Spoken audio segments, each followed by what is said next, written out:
Bueno, Padre, pues te agradecemos por este tiempo de estudio, por la vida de mis hermanos, de nuestros amigos que nos visitan. Y juntos queremos pedir para que tu presencia esté entre nosotros y podamos conocerte mucho más a través de este capítulo, Señor, en el nombre de Jesús. Amén. Capítulo 39 de Jeremías, verso 1 dice así. En el 9º año de Sedequías, rey de Judá, en el mes 10º, vino Nabucodonosor, rey de Babilonia, con todo su ejército contra Jerusalén, y la sitiaron. Y en el 11º año de Sedequías, en el mes 4º, a los 9 días del mes, se abrió brecha en el muro de la ciudad. Y entraron todos los príncipes del rey de Babilonia y acamparon a la puerta de en medio. Nergal-Sarecer, Samgar-Nebo, Sarsequim el Rabsaris, Nergal-Sarecer el Rabmag y todos los demás príncipes del rey de Babilonia. Y viéndolo Sedequías, rey de Judá, y todos los hombres de guerra huyeron y salieron de noche de la ciudad por el camino del huerto del rey, por la puerta entre los dos muros, y salió el rey por el camino del Araba. Pero el ejército de los caldeos los siguió y alcanzaron a Sedequías en los llanos de Jericó, y le tomaron y le hicieron subir a Ribla en tierra de Amat, donde estaba Nabucodonosor, rey de Babilonia, y le sentenció. Y degolló el rey de Babilonia a los hijos de Sedequías en presencia de éste en Ribla, haciendo asimismo degollar el rey de Babilonia a todos los nobles de Judá. Y sacó los ojos del rey Sedequías y le aprisionó con grillos para llevarle a Babilonia. Ok, bueno, está muy fuerte este pasaje, ¿verdad? Pero como siempre vamos a estudiarlo para poder tener una mayor apreciación. Para comenzar, quiero decirte que este capítulo habla de la caída de Jerusalén como tal. Es una profecía que habla pues del momento de que sucedió todo esto, la tercera deportación babilónica.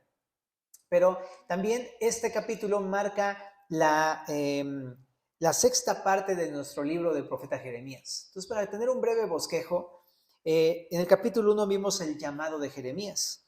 Del capítulo 2 al 29 vimos las advertencias y exhortaciones contra Judá. Del capítulo 30 al 33, las promesas de restauración. Del 34 al 35, una introducción histórica. Del 36 al 38, los sufrimientos de Jeremías. Y del 39 que iniciamos hoy al 45, vamos a ver la caída de Jerusalén y sus consecuencias. ¿Ok? Entonces estamos por terminar el libro ya, en el capítulo 52 acaba. Estamos ya enfilándonos en esta sección final, ¿verdad? Y este capítulo corresponde a un capítulo del libro de Reyes. En Segundo de Reyes 25 está parte también complementaria de esta historia. La diferencia es que en el libro de Reyes se enfoca no más bien en el relato histórico de los reyes, pero aquí se enfoca en la profecía que fue dada a través del profeta Jeremías al pueblo, ¿verdad? Entonces, por eso hay cosas que se complementan entre ambos capítulos. Yo te invito, si quieres como tener un mayor panorama de este estudio, léete en casa el capítulo 25 de Segundo Libro de Reyes, ¿verdad? Bueno, pero entonces, entrando al texto, en el capítulo 39, verso 1, dice que todo esto ocurrió, primero dice ahí en el año 9 de Sedequías, vino Nabucodonosor, rey de Babilonia. ¿Qué época es? Bueno, como te he dicho anteriormente, Sedequías fue el último de los reyes de Judá y él gobernó entre el año 600 y el 588 aproximadamente antes de Cristo. En Segundo de Reyes capítulo 24, en el verso 18 se aclara que reinó 11 años y fue rey de Judá, que es el reino del sur, porque te acuerdas que Israel estaba dividido en dos partes, el reino del norte, que es Israel como tal, y el reino del sur, que es Judá. Este rey gobernó la parte del sur, Judá, lo que era Jerusalén y alrededores. Bueno, pero dice que en el año 9 de su reinado, que viene siendo aproximadamente entre el año 590, fue que comenzó el sitio de Jerusalén. Es decir, Babilonia ya estaba amenazando con tomar toda la ciudad. Desde el año 605 a.C. comenzó toda esta invasión. Y hubo una primera deportación en el 605, hubo una segunda deportación en el 600 y está a punto de suceder la tercera deportación, pero fue a través de un sitio. Los babilonios rodearon Jerusalén, específicamente la ciudad antigua de Jerusalén, y llevaban 2 años de sitio, pero ese sitio comenzó en el 590 a.C. La razón es muy importante, es muy importante. La razón es porque se rebeló el rey Sedequías contra Nabucodonosor. Eso lo puedes también leer en el libro de Reyes, en el capítulo 24 y 25. ¿Okay? Pero ya lo hemos hablado antes, por eso me voy así de corrido. Pero resulta que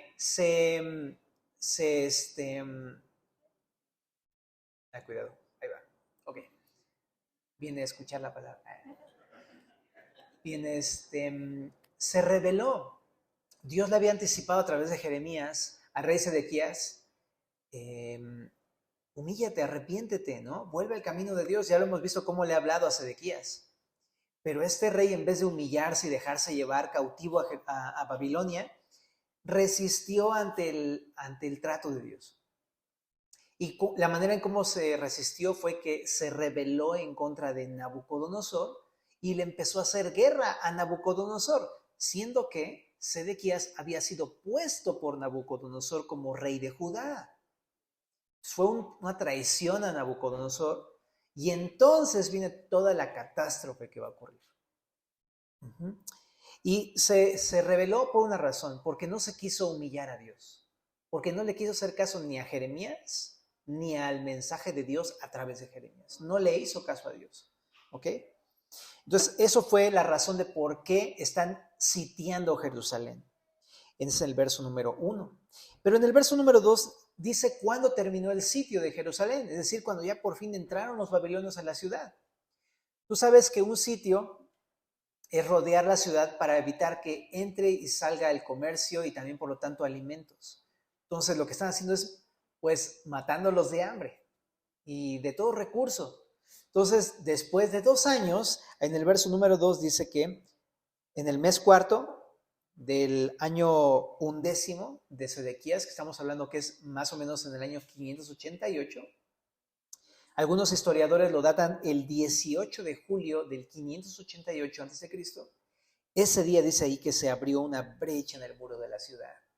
Por fin pudieron entrar a través de los muros de Jerusalén. Una de las tácticas que hacían para poder atravesar los muros no es romperlos, sino hacían como unos montículos, como rampas, ¿no?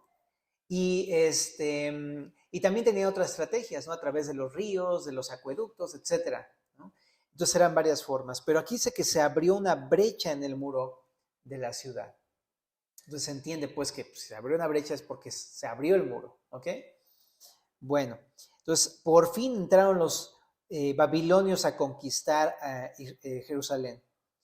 Y dice ahí en el verso número 3 que entraron los principales del rey de Babilonia. Aquí le llaman los príncipes, pero se refiere a los gobernantes o al liderazgo de Babilonia. Eran los que estaban, digamos, junto con Nabucodonosor reinando, ¿no? Y ahí están los nombres en el verso número 3 que están bien complicados, no os voy a repetir. ¿Ok? Pero uno de ellos, que es el primero, Nergal-Sarecer, dicen los historiadores que este es el próximo sucesor de Nabucodonosor, que reinó en el año 560 al 556. Entonces no eran personas poco importantes, eran muy importantes esas personas.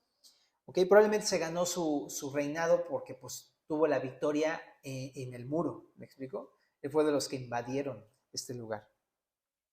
Pero el texto en el verso número 4 explica lo que sucede. Después de que entran los babilonios, un dato más importante.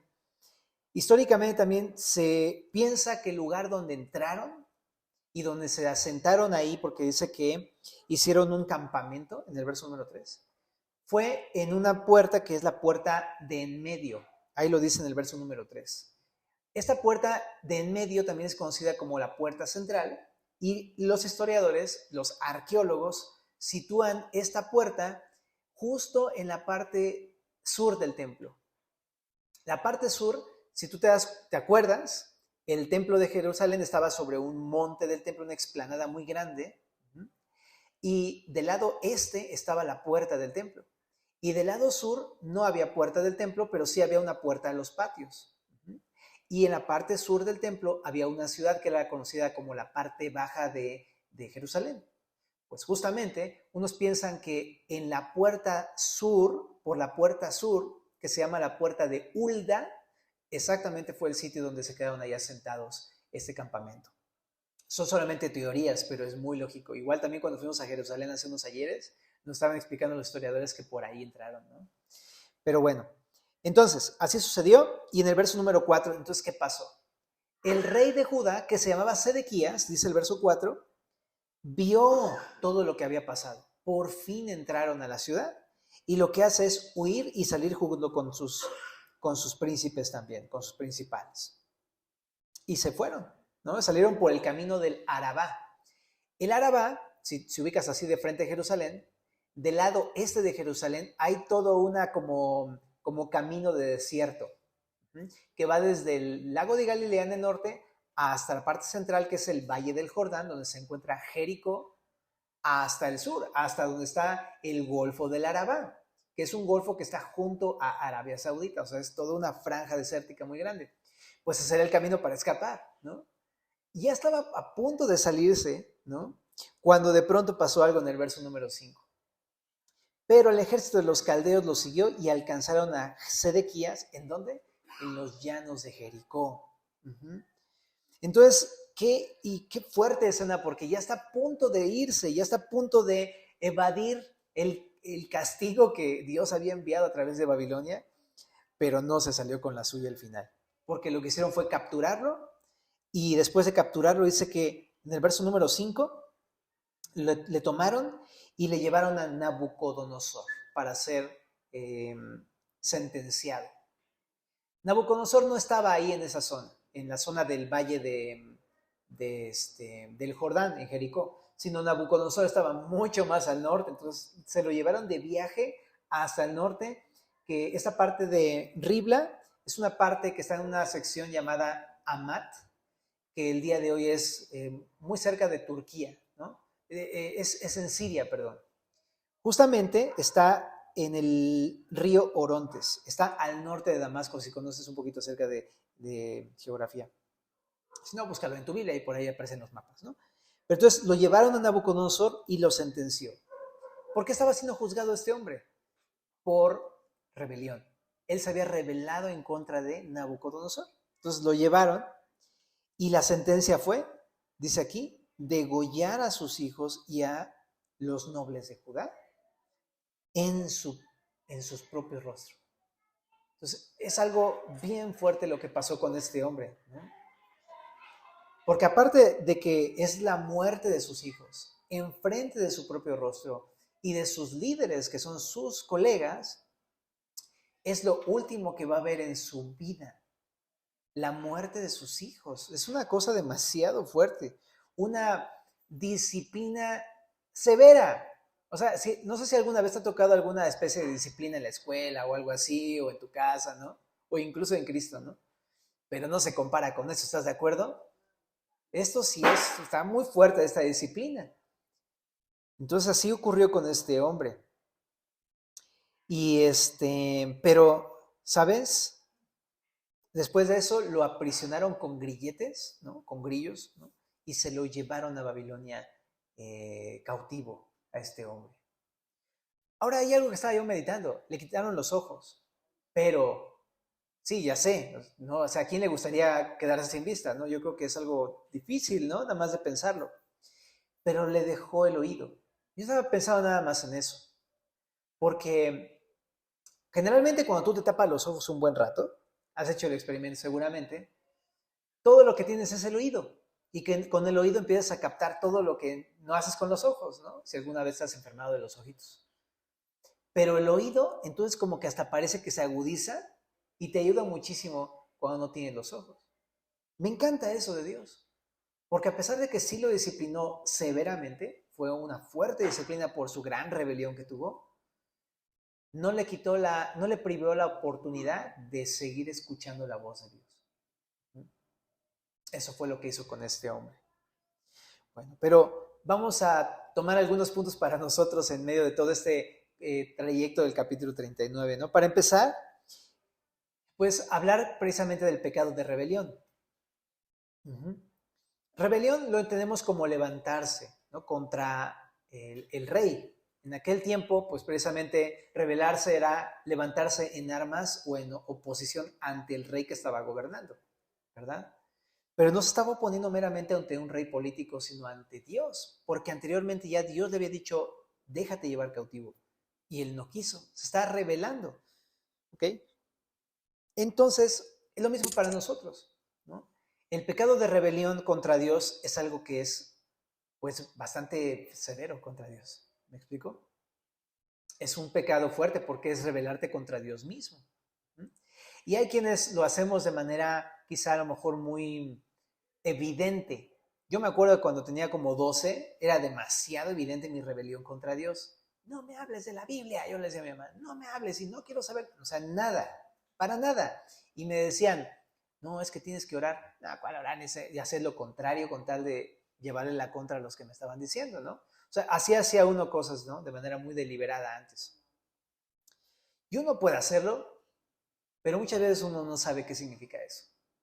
Es un acto de completa rebeldía en contra de Dios y es algo muy pecaminoso contra Dios. Pero bueno, a lo mejor como cristianos decimos, bueno, yo no he llegado a ese punto, o me he acercado, pero no tan de cerca, ¿no?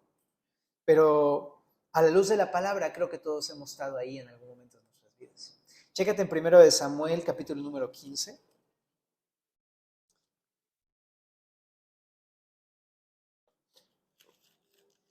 En el capítulo 15, verso 23, hay un versículo, dice, porque como pecado de adivinación es la rebelión, y como ídolos e idolatría la obstinación.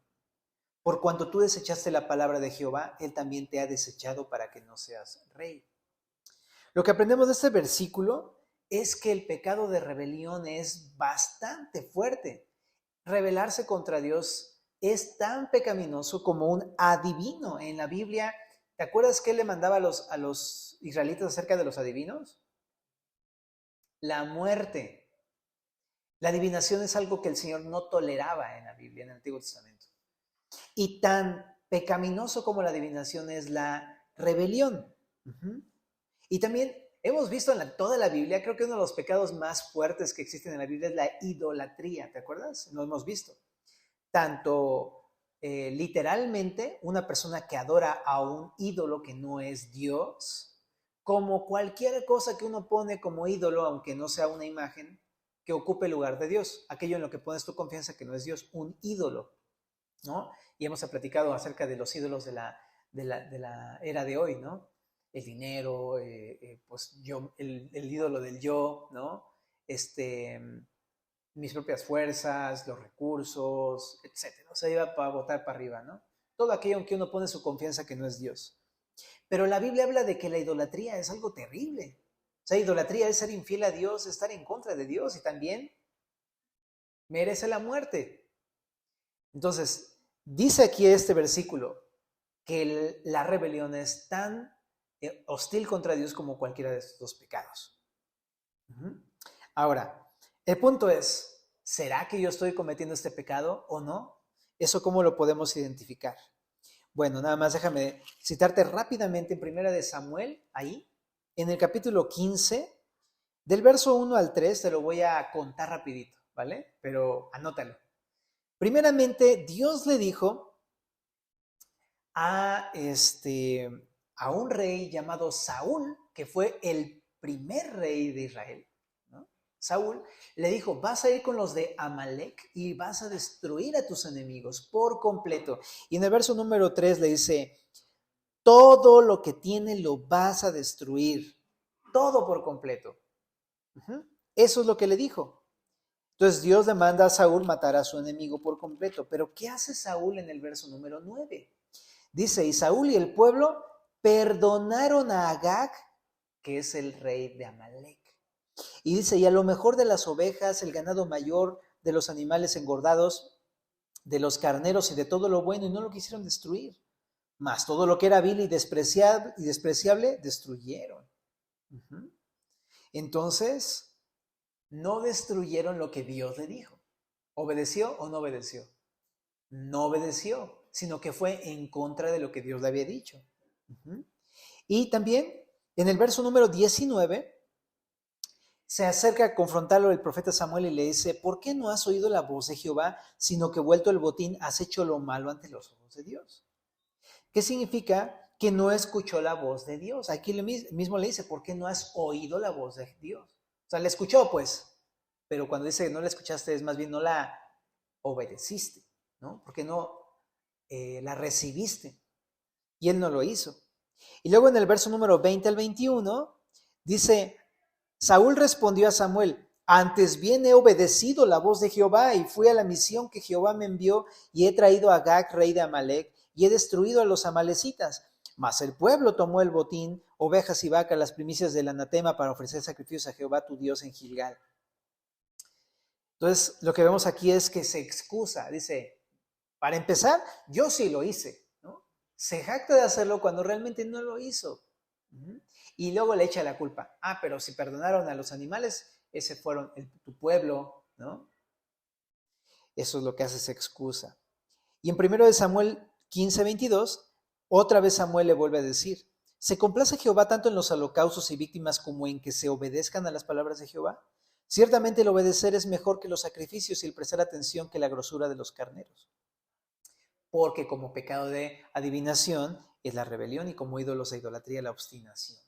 Por cuanto tú desechaste la palabra de Jehová, él también te ha desechado para que no seas rey. Que vemos entonces que la rebelión se puede manifestar a través de la desobediencia, que es desechar la palabra, que es obstinarse en hacer el mal, en no tener temor de Dios. En el verso 24 lo confronta otra vez Samuel y le dice,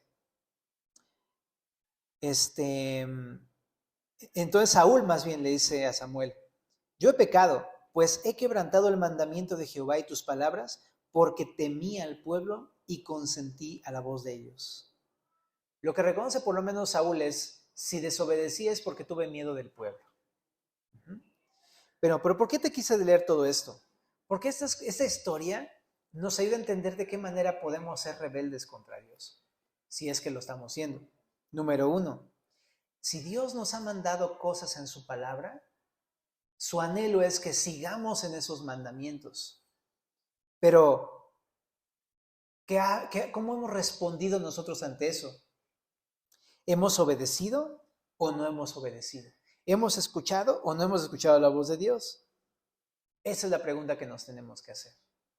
En otras palabras, cada vez que desobedecemos algo de la palabra de Dios, estamos rebelándonos en contra de Dios. Entonces de repente uno pensaría, ¿yo adivino? No, para nada, ¿no? ¿Yo idólatra? No, no, no.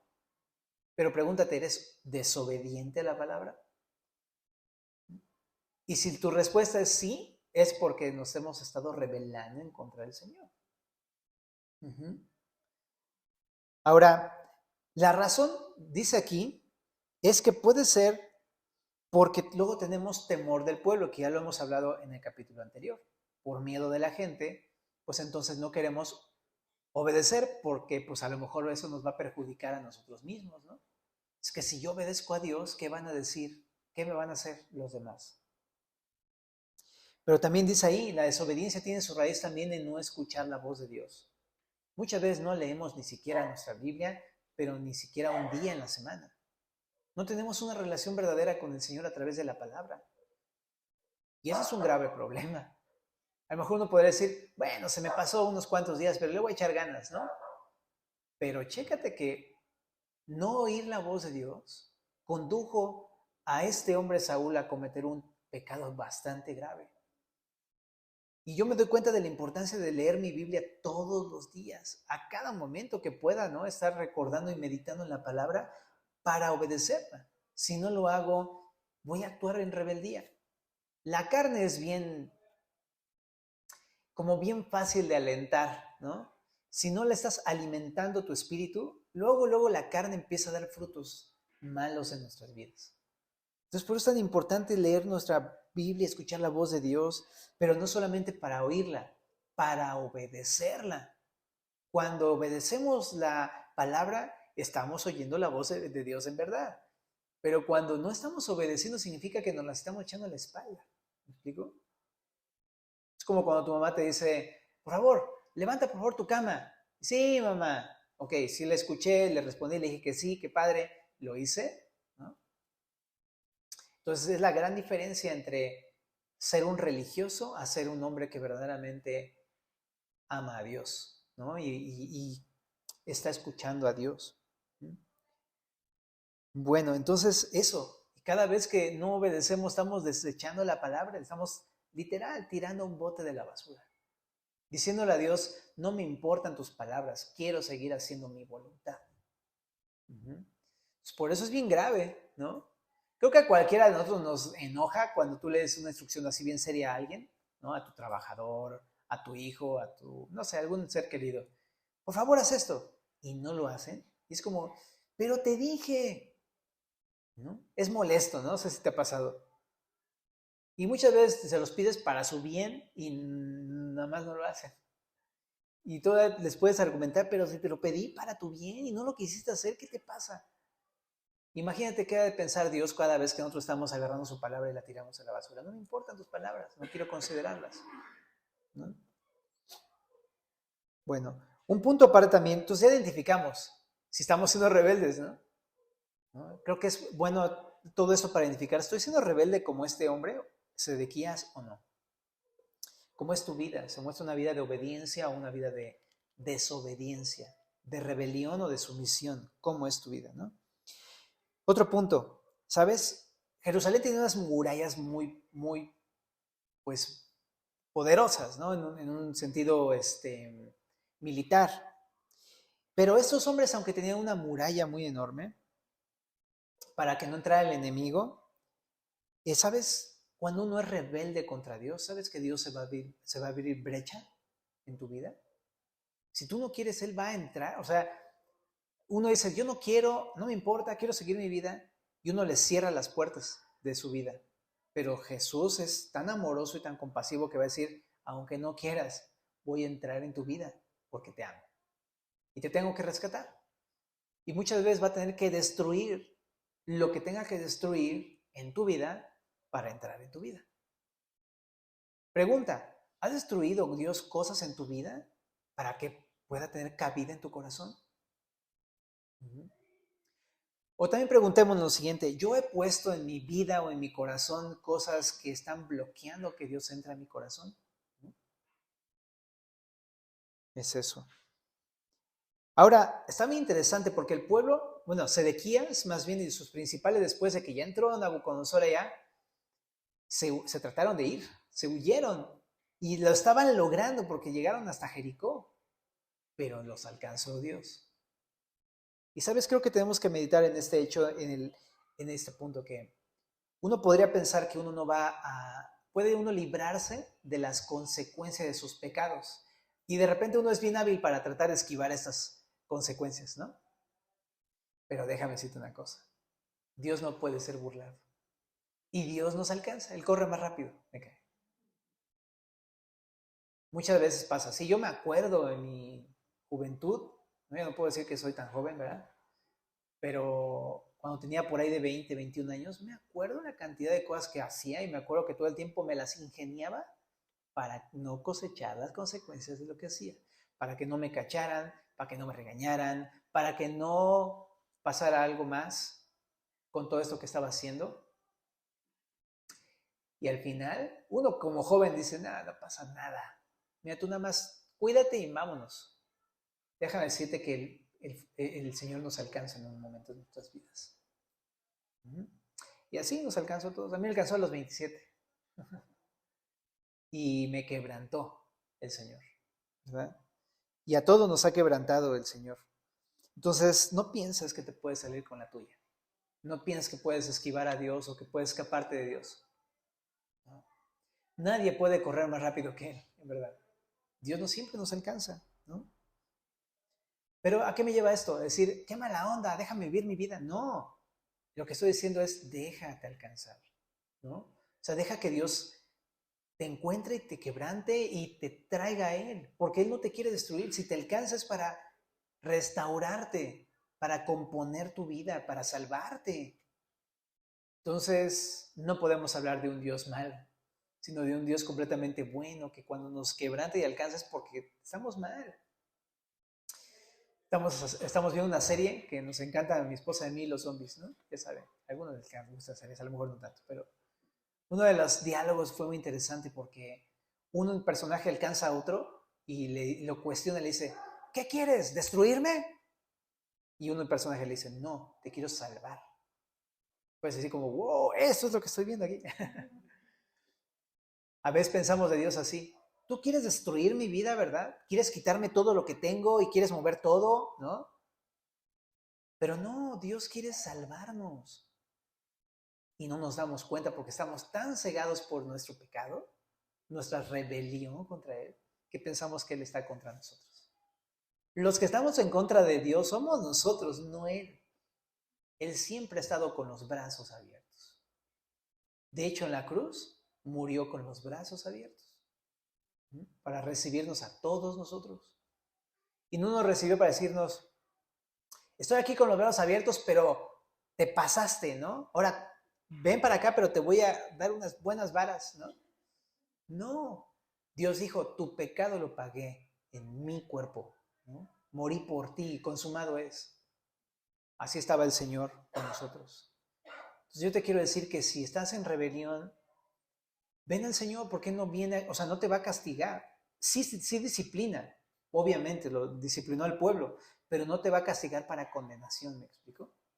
Para enviarte al lago de fuego, para enviarte al infierno. Es lo que menos quiere hacer Dios. Lo que Él quiere hacer, muchas veces sí nos corrige, pero para que nos salve, para rescatarnos. Así es que tenemos que considerar esto. Dios es bueno y compasivo con todos nosotros, ¿no? Y nos quebranta por esa razón. Otra cosa que tenemos que meditar es que a veces nos quita la vista. O sea, a veces nos quebranta de maneras muy intensas. Sí, nos quebranta a veces muy intensamente. ¿Te acuerdas que hemos leído en Hebreos que el padre al que ama disciplina? Entonces nos disciplina a veces muy fuerte, muy fuerte. Pero quiero que veas este otro lado. A veces nos quita los ojos para que podamos escucharlo con nuestros oídos. Porque es lo que nos estorba. Los deseos de los ojos, la vanagloria de la vida, todo lo que vemos a nuestro alrededor, y no nos sentamos a escuchar realmente lo que Él nos está diciendo. Y cuando nos quita los ojos, nuestro oído se agudiza. Y cuando no podías escuchar la palabra de Dios, ahora no tienes eso que tenías, y vienes a la iglesia y todo te cobra sentido. Es que ya entendí. Órale, eso dice la Biblia, eso dice Dios. Wow, porque antes no lo escuchaba y ahorita sí lo escucho. Porque Dios ha quitado todo lo que estorbaba con tal de que lo escuches.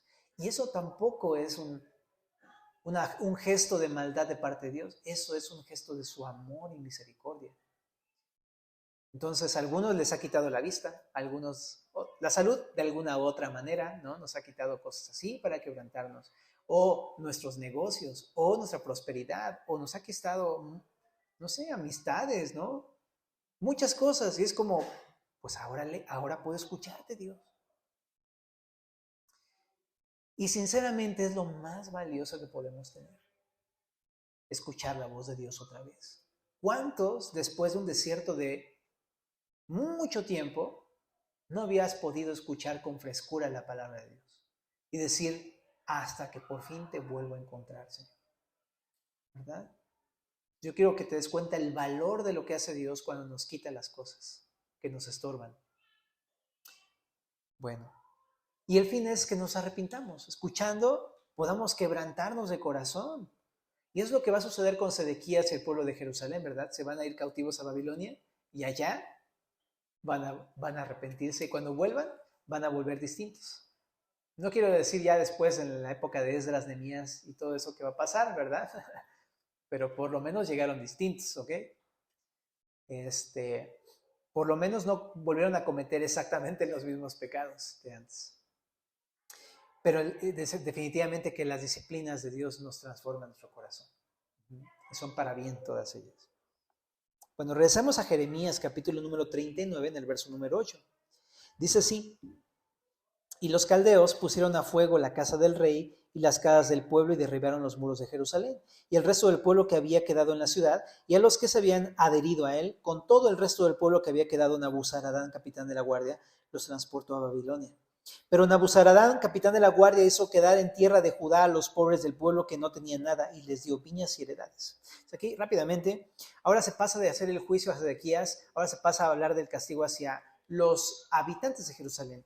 Y se enfoca en que los caldeos, que son los babilonios, dice que prendieron fuego a la casa del rey y a las casas del pueblo, o sea, quemaron Jerusalén. En Segundo de Reyes, capítulo 25, verso 9, dice que también quemaron el templo de Jehová. Uf, deja las casas, deja la ciudad, el templo, donde Dios descendía con ellos. Y a esto puedo entender una cosa, Dios está diciendo al pueblo, basta, ¿no me quieres? Ok, te voy a dar tu espacio. Y yo también veo eso, que cuando somos bien rebeldes, Dios no es como, por favor, Josuecito, te lo suplico, es por tu bien, Josué, no te vayas. No, es como, quieres irte, te doy tu lugar, pero no me vas a ver.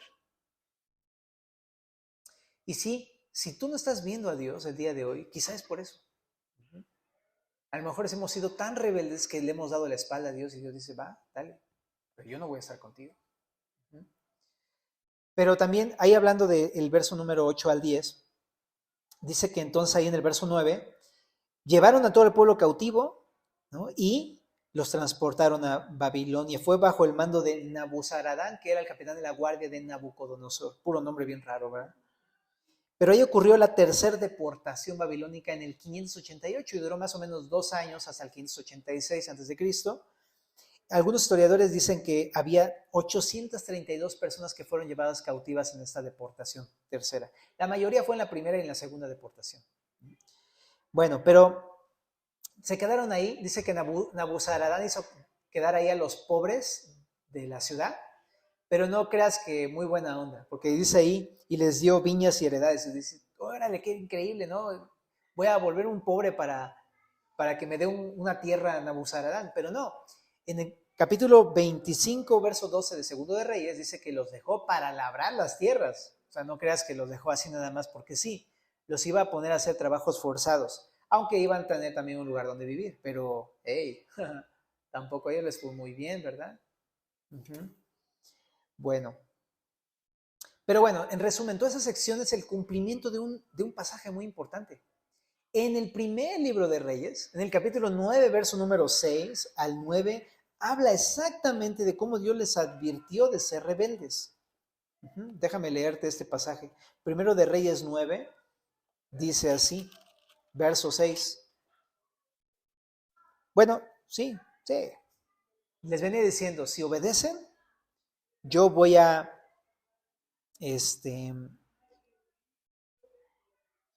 yo firmaré el trono del reino sobre Israel. Pero en el verso 6 les advierte, mas si obstinadamente os apartareis de mí, vosotros y vuestros hijos, y no guardareis mis mandamientos y mis estatutos que yo he puesto delante de vosotros, sino que fuereis y sirviereis a dios ajenos y los adorareis, yo cortaré a Israel de sobre la faz de la tierra que les he entregado. Y esta casa que he santificado a mi nombre, yo la echaré de delante de mí, e Israel será por proverbio y refrán a todos los pueblos. Y esta casa que estaba en estima, cualquiera que pase por ella se asomará y se burlará y dirá, ¿por qué ha hecho así Jehová a esta tierra y a esta casa? Y dirán, por cuanto dejaron a Jehová su Dios, que había sacado a sus padres de tierra de Egipto y echaron mano a dioses ajenos y los adoraron y los sirvieron. Por eso ha traído Jehová sobre ellos todo este mal. Es un anuncio, una advertencia que Dios les había hecho desde el inicio de la época de los reyes, ¿no? Hace un siglo atrás. Y ahora se ve como exactamente lo que Dios les advirtió, Dios lo está cumpliendo porque ellos dejaron a Dios. Entonces, en este punto quiero aplicar 2 cositas, ¿no? Primero te decía que muchas veces vamos a andar así, como si no estuviera Dios con nosotros y no vamos a experimentar ninguna de sus bondades, ni respuestas, ni palabras porque le hemos dado la espalda. Pero número 2, Dios cumple sus palabras. Si eres de las personas que ha escuchado las advertencias de Dios 20 veces y no le haces caso, dices, pues seguramente ya no va a pasar nada, este versículo es para nosotros, porque Dios sí cumple sus palabras. Uno pensaría que porque fue un siglo después a Dios se le había olvidado esta advertencia y no, la cumplió. Entonces, definitivamente que Él dice que cuando estamos siendo desobedientes y rebeldes, Él nos va a quebrantar, lo va a cumplir. No pienses por un momento que Dios es injusto y que no lo va a hacer. Dios es justo y va a disciplinar al rebelde. Bueno, y del verso, otra vez regresando a Jeremías 39, del verso 11, al final vamos a leer. Y Nabucodonosor había ordenado a Nabuzaradán, capitán de la guardia, ¿acerca de quién? De Jeremías. Ahora a ver qué dice de Jeremías. ¿Sí?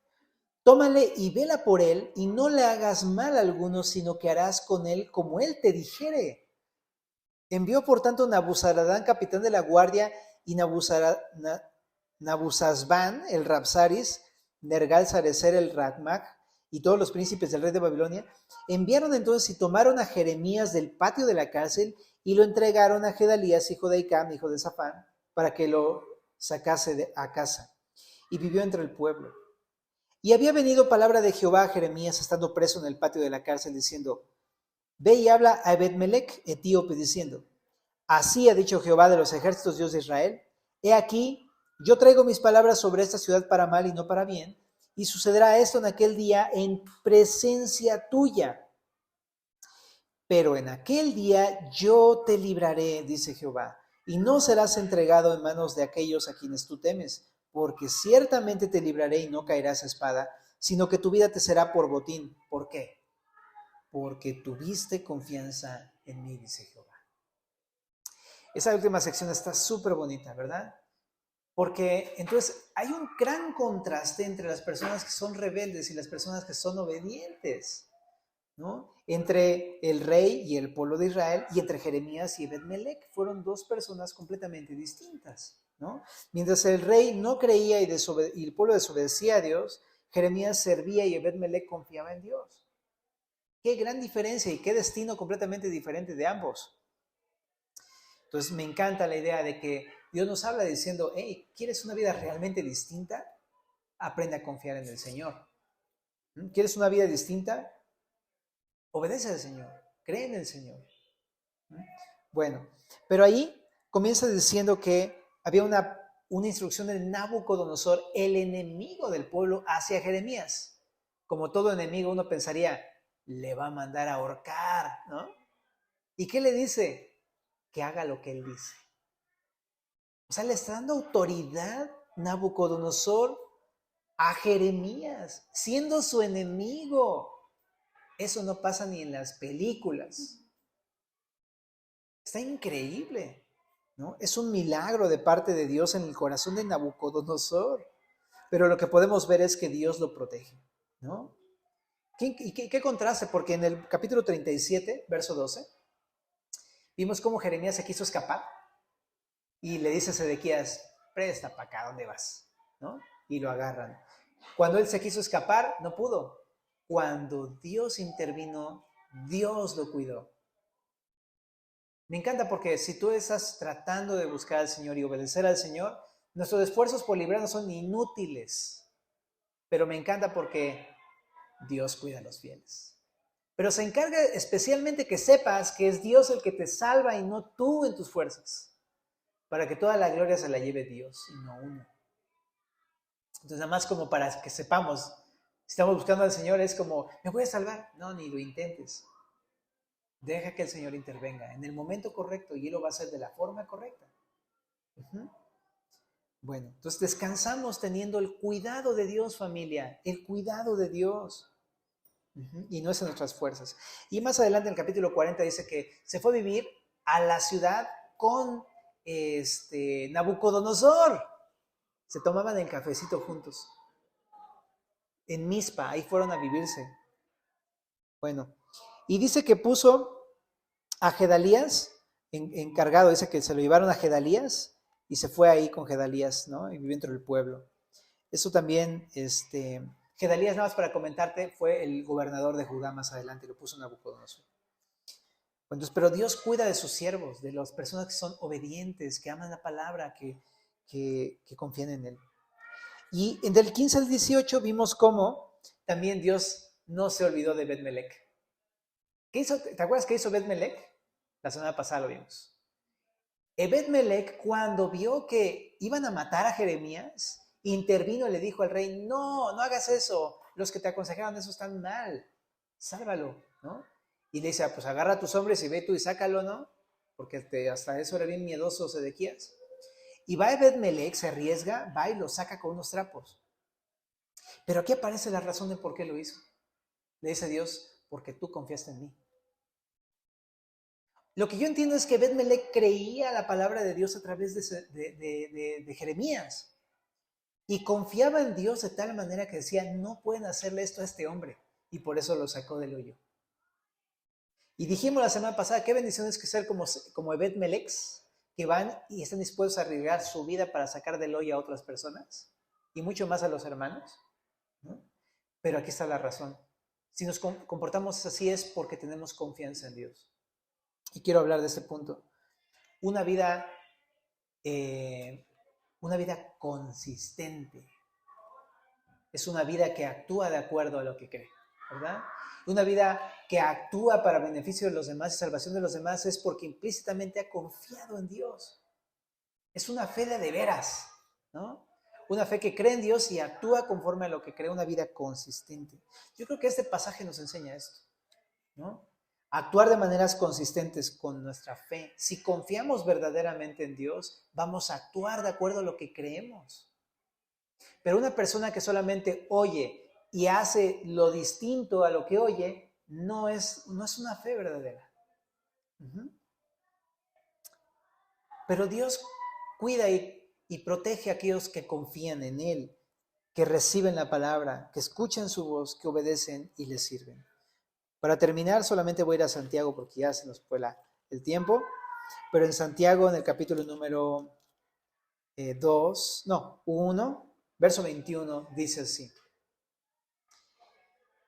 Por lo cual, desechando toda inmundicia y abundancia de malicia, me encanta porque es un contraste con lo que estamos viendo.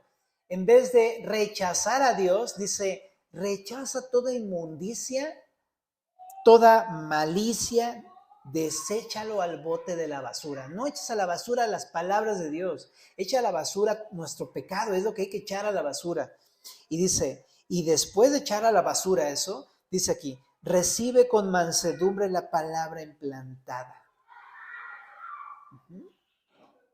Lo contrario de lo que hizo el pueblo, ellos desecharon la palabra, pero dice aquí, no, tú recíbela en tu corazón, deja que entre en tu mente y en tu corazón de manera tal que transforme tu vida. De nada sirve tener una fe inconsistente. ¿A quién queremos engañar? No sirve de nada. Creer mucho de la Biblia y vivir de una manera distinta a la palabra. Pero aquí dice, recibe la palabra implantada. Es como una semilla que tú la colocas y se cae en buena tierra, que está dispuesta a hacer la voluntad de Dios, ¡pum! Brota, florece y todo. Así debe ser nuestro corazón. Un corazón dispuesto para recibir la palabra. Me encanta porque también no es algo que nos ganamos, es un regalo de Dios. Solamente recíbelo, ¿no? Dios quiere bendecir. Pero dice aquí, hazlo con mansedumbre. Esta palabra mansedumbre significa, pues puede traducirse como poder en control o dominio propio, pero también se puede traducir como docilidad, manejabilidad, ser manejable. ¿Cómo se le dice eso? ¿Maleable? ¿Moldeable? No sé. Pero sí me explico, ¿verdad? Es decir, que cuando tú leas la palabra o escuches la palabra de Dios, dejes que eso que te está confrontando el Señor sea cambiado en tu vida. Eso es lo que significa, recibirla con mansedumbre. Porque una cosa es distinta que, como la imagen del caballo y el jinete. Se sube el jinete, una cosa es que el caballo diga, sáquese, no, quítese de ahí. Una cosa es que le diga, súbete y haz lo que quieras conmigo y llévame donde tú quieras. No podemos ser con Dios así como un caballo todo brioso, rebelde, obstinado. Lo que Dios quiere es, déjate montar, déjate dirigir, déjate manejar, déjate cambiar, pues. Yo sé que tú tienes muchas fuerzas y mucha energía, lo que tú quieras, pero aquí en el reino de Dios se trata de obediencia, de sumisión. Y entonces es así la imagen, recíbelo con mansedumbre. Si Dios te dice, hey, paciencia, hey, templanza, hey, dominio propio, lo que estamos viendo en los frutos del Espíritu, ¿no? Hey, amor, ¿no? Hey, sométete, obedece a tu jefe, ¿no? Humíllate. Sí, Señor, ¿no?